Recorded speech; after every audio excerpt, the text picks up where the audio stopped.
Cuando hablamos de leyendas de la lucha libre profesional, decir que pocos nombres son capaces de equipararse al de Ric Flair es quedarse corto. Con un carisma desbordante y una destreza de las más pulidas de su momento, el hombre logró poner todo el negocio de cabeza, volviéndose prácticamente el símbolo que representaba lo que la lucha libre era, y lo que debía ser a nivel global. Su impacto en el negocio y todo el medio popular es tal, que pese a que su característico personaje y apodo fue casi enteramente tomado del también legendario Buddy Rogers, lo enaltecería a tal punto que al mencionar las palabras chico natural, seguramente que a todo mundo quien primero le llegará a la mente es aquel que posee el récord de mayor cantidad de campeonatos mundiales ostentados. Esto último es otro punto obligatorio a la hora de hablar de Flair, quizás incluso el más importante, pues mientras que muchos de los fanáticos de los 2000 hasta nuestros días no han sido capaces de sumergirse realmente en sus habilidades verbales y luchísticas, por lo que el chico natural es tan rememorado a nivel atemporal es por poseer la increíble cantidad de 16 reinados mundiales, siendo desde hace más de una década, y desde 2017 junto a John Cena el luchador que más preseas de esta categoría ha capturado. Aunque por supuesto, esto no es del todo cierto, pues la realidad es que Ring no solo continúa como el definitivo número uno en este aspecto, sino que el margen de diferencia con Cena es más que notable con un total de 21. Pero, ¿y si este tampoco es el número real?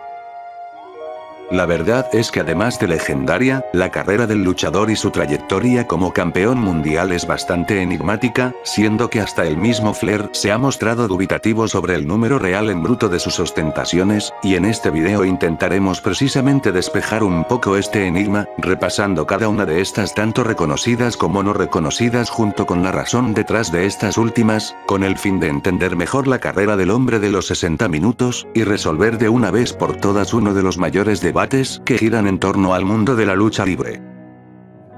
Les saluda una vez más Rockster 0112, y así, damos inicio a este video.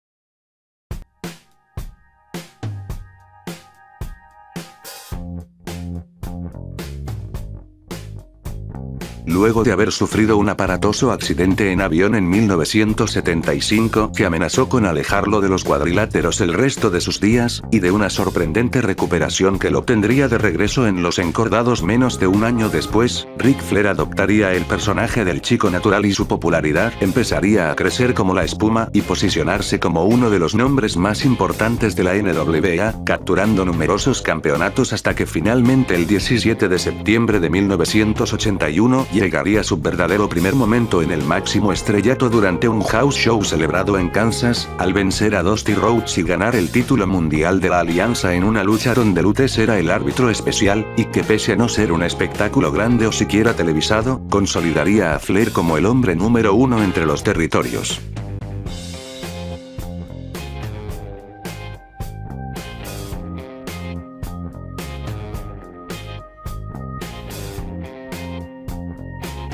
Luego de meses defendiendo exitosamente el campeonato a lo largo de numerosos territorios, y dar aún más credibilidad a su figura como el número uno del negocio, el largo recorrido de reinados no reconocidos de Ric Flair empezaría menos de un año después de su primera gloriosa captura, de manos del mismo hombre a quien le había arrebatado la presea en primer lugar, Dusty Rhodes. Bueno, no exactamente Dusty, sino más bien el luchador enmascarado que conoceríamos como el Jinete de Medianoche. La cuestión con este combate, es que ocurrió en Florida, territorio donde Rhodes tenía temporalmente prohibido luchar debido a ser derrotado en una lucha de apuestas contra Kevin Sullivan, por lo que para poder intentar recuperar el título este optó por ponerse una máscara y encarnar al misterioso Jinete de Medianoche, que para nada tenía rasgos y voz demasiado similares al sueño americano, y que insospechadamente se convertiría en una leyenda del folclore de NWA. Esto nos llevaría finalmente al 9 de febrero de 1982, cuando la lucha entre este y el chico natural por las 10 libras de oro se llevaría a cabo, donde para la sorpresa de los presentes, el enigmático enmascarado lograría la victoria a través de un conteo de 3 totalmente limpio. Sin embargo, en este año todavía nos encontrábamos en una época bastante curiosa del negocio en Estados Unidos, sobre todo de la alianza, debido a que unas muy peculiares reglas vigentes en aquel entonces eran ciertas prohibiciones que tenían los luchadores enmascarados, entre estas el cargar con el título sin despojarse de su máscara. Debido a que por la prohibición a Rhodes de luchar en Florida, en caso de quitarse la máscara, se le sería arrebatado el título de todas formas, el jinete de medianoche se negaría a hacerlo, viéndose finalmente obligado a devolverle el cinturón al chico natural, para que posteriormente esta captura no fuese reconocida por la alianza, mientras que en lugar de tomar la retoma de Flair como un segundo reinado, se ignorarían los hechos y se haría pasar esto como una continuación del primero. Como ya veremos a continuación, este caso estaría lejos de ser la última vez en que la NWA llevaría a cabo estas prácticas.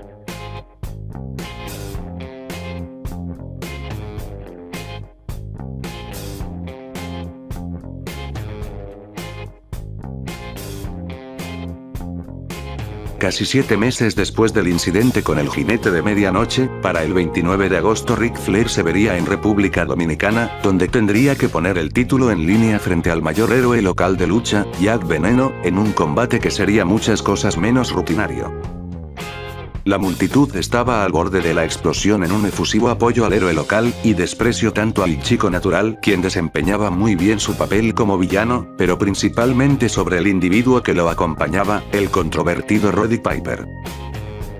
Según se cuenta, el plan original para este encuentro era que en su clímax Piper interfiriera costándole la victoria a Veneno, sin embargo este final debió ser cambiado a último momento ya que se temía que la audiencia asistente armara un completo revuelo en el estadio al ver a su ídolo ser derrotado por culpa del luchador más odiado de aquel entonces. De esta forma, Jack lograría vencer al chico natural limpiamente convirtiéndose en el nuevo monarca máximo frente a la incontenible efusividad de los fanáticos, pero su gloria solo duraría poco más que esto. Siendo que el plan nunca fue que Flair perdiera el título, rápidamente la alianza ideó un plan para devolverlo a la cintura de este, el cual consistía en hacer que Jack Veneno se negara a defender el campeonato fuera de su país natal, por lo que el 7 de septiembre de 1982 sería despojado de este y regresado a Rick, mientras que también procedieron a no reconocer el reinado del luchador dominicano, y como en el caso anterior fingieron que el chico natural nunca perdió el título, por lo que en vez de reconocer esto como un tercer reinado, lo tomarían como una continuación del primero.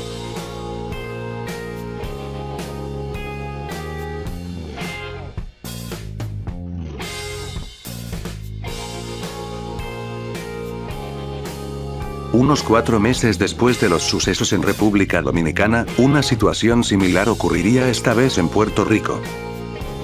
En esta ocasión de manos de uno de los cofundadores de la WWC y también héroe local puertorriqueño, Carlos Colón, Flair se vería perdiendo su título el 6 de enero de 1983, en un combate no televisado donde el campeonato mundial de la WWC también estaba puesto en juego, siendo que incluso la lucha fue vendida como una de unificación de ambas preseas.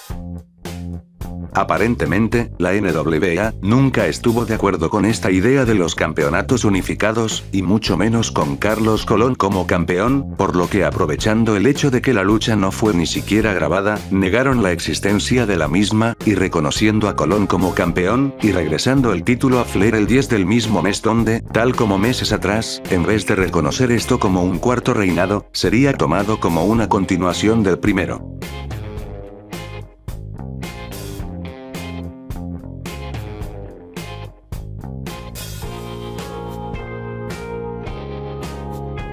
Como si esto ya no hubiese cruzado el límite del absurdo, tan solo un mes después retomarían su dudosa práctica, esta vez en Trinidad y Tobago con el otro cofundador de la WWC, Víctor Jovica.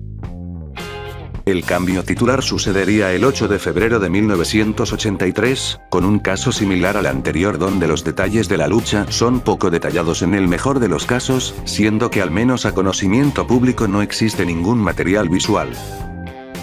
Según se cuenta, Jovica venció a Flair tras presionar sus hombros sobre la lona, forzándolo hasta que el conteo llegó a 3, lo que lo convirtió en el nuevo campeón mundial de la NWA, e incluso dejando el lugar de los hechos con el cinturón en mano. 3 días después, la alianza despojaría a Víctor del título, supuestamente debido a que los pies de este estaban debajo de las cuerdas durante el conteo final, aunque otras versiones cuentan que quien estaba en esta posición era el Chico Natural. Sea como sea, supongo que ya para este punto se habrán aprendido de memoria el modus operandi de la NWA, y si pensaban que en esta ocasión volvería a pasar lo mismo, están totalmente en lo correcto, con el título regresando a Flair, Jovica no siendo reconocido como campeón, así como el irreconocimiento de esta quinta captura titular, considerando esto aún como el primer, y muy entre comillas, ininterrumpido reinado de Flair.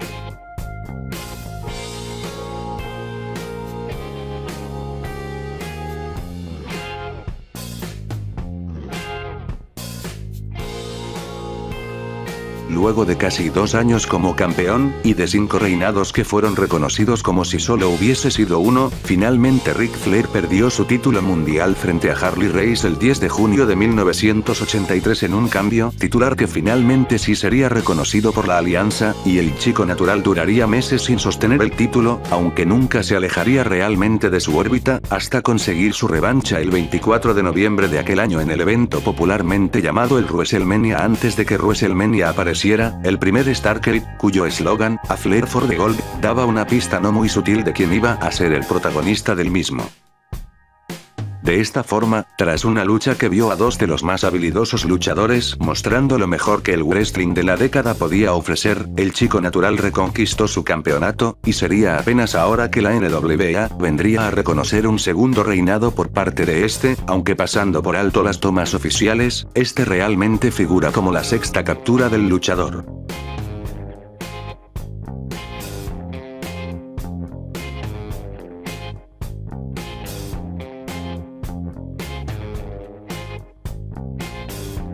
Pese a los 4 cambios titulares que ocurrieron en su supuesto primera ostentación, la NWA reconoce este reinado de Flair bajo una duración total de 631 días ininterrumpidos antes de finalmente querer reconocer a Harley Race, pero ahora con su segundo reinado oficial estas prácticas volverían a aparecer, y sería al mismo Harley el primero en sufrirlas.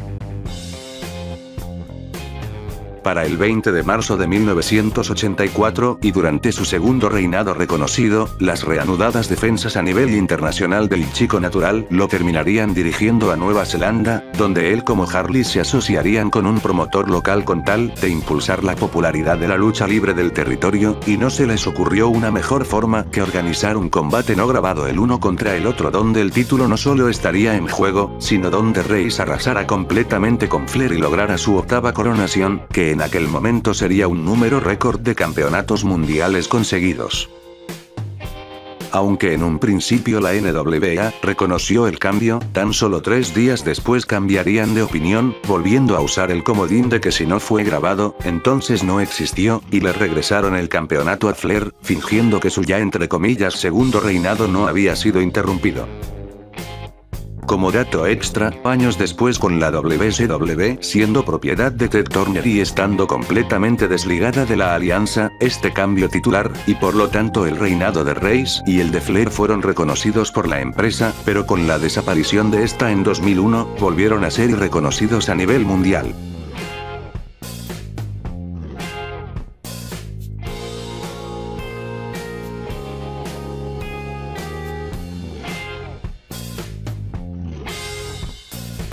Desde 1981, incluso antes de que Ric Flair capturara su primer título mundial, este había sembrado una fuerte rivalidad con la joya de la corona de la casa Von Erich, David, que con el paso de los años pese a que sus caminos estaban mayormente divididos, se encargaron de mantener viva. Para 1984, David se había vuelto toda una celebridad del negocio a nivel internacional reconocido como uno de los mejores elementos con los que se podía contar, y con la NWA, no queriendo desaprovechar esto, se encargarían de volver a juntar los caminos de este y del Chico Natural, con la finalidad de desarrollar un feudo en el que según se cuenta, la Rosa Amarilla de Texas lograría convertirse en el máximo monarca de la alianza. Aunque se planeaba que esto ocurriera en los meses más tempranos del año, el ángulo debió posponerse debido a que David tenía compromisos con la All Japan Pro Wrestling, los cuales lo mantendrían en tierras niponas al menos hasta el mes de abril. Como ya sabrán muchos, el joven luchador no volvería a pisar suelo estadounidense con vida, pues fallecería el 10 de febrero a causa de una gastroenteritis, y todo plan que se tuviera con él a su llegada en consecuencia estaba imposibilitado. Aún así, pese a su muy prematura muerte, la historia del joven luchador no había acabado, siendo que el 6 de mayo su padre organizaría un evento en su memoria que contaría con más de 43.000 asistentes, y que vio a Ric Flair defender su título frente a uno de los hermanos del Occiso, Kerry Von Erich, donde este último lograría capturar las 10 libras de oro en honor a su hermano mayor. Pero pese al buen gesto que tuvo la NWA para dar tributo a la memoria de David a través de su hermano Kerry, la verdad es que no estimaban tanto a este último como si lo hacían con la Rosa Amarilla, por lo que su reinado solo duró poco más de 2 semanas antes de regresar a la cintura del Chico Natural el 24 de mayo. El cambio titular, y por lo tanto los reinados de Kerry y Flair serían reconocidos por la alianza, siendo para este último el tercero de forma oficial, y el octavo si contamos los totales.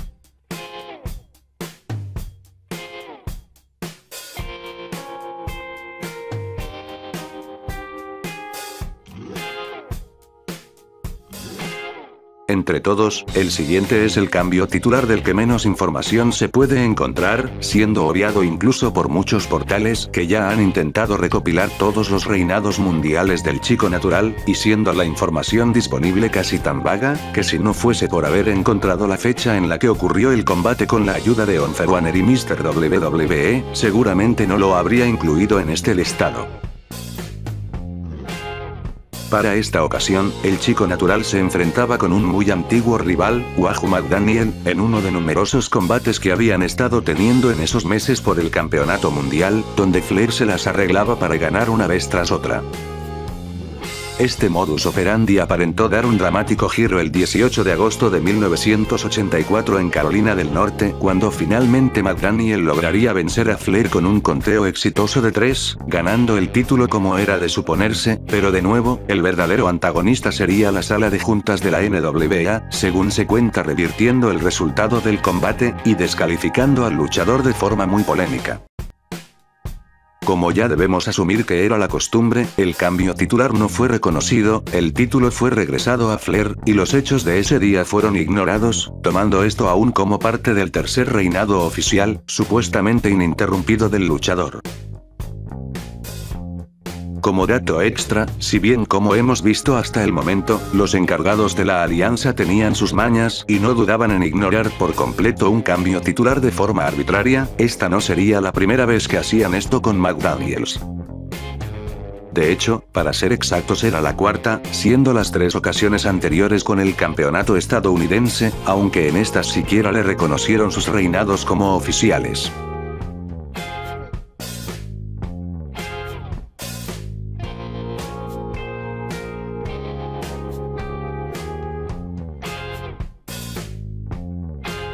Este es otro cambio titular no reconocido, pero que de igual forma debido a su contexto, intención de desarrollar una buena historia y consecuencias, resulta mucho más justificable que casi todos los de su tipo que se han visto hasta el momento.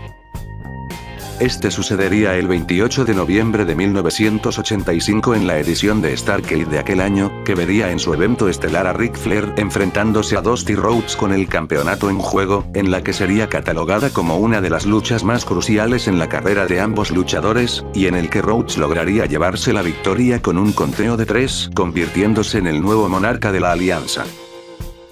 El problema para él vendría momentos después ya tras bastidores, pues quien había hecho esta cuenta de 3 fue Stu Short, quien hizo el papel de árbitro de reemplazo debido a que el referee original, Tommy Young, había sido derribado en el transcurso del combate. Sería el mismo John quien revertiría la decisión de su colega, para en cambio determinar que en efecto Dusty había sido el ganador, pero por descalificación debido a la interferencia de Arn Anderson, y por lo tanto el título le fue regresado a su antiguo portador. El cambio titular no fue reconocido y el tercer reinado oficial de Flair se mantuvo como ininterrumpido, mientras que este episodio sirvió como preludio fundamental para la posterior formación de los 4 jinetes originales.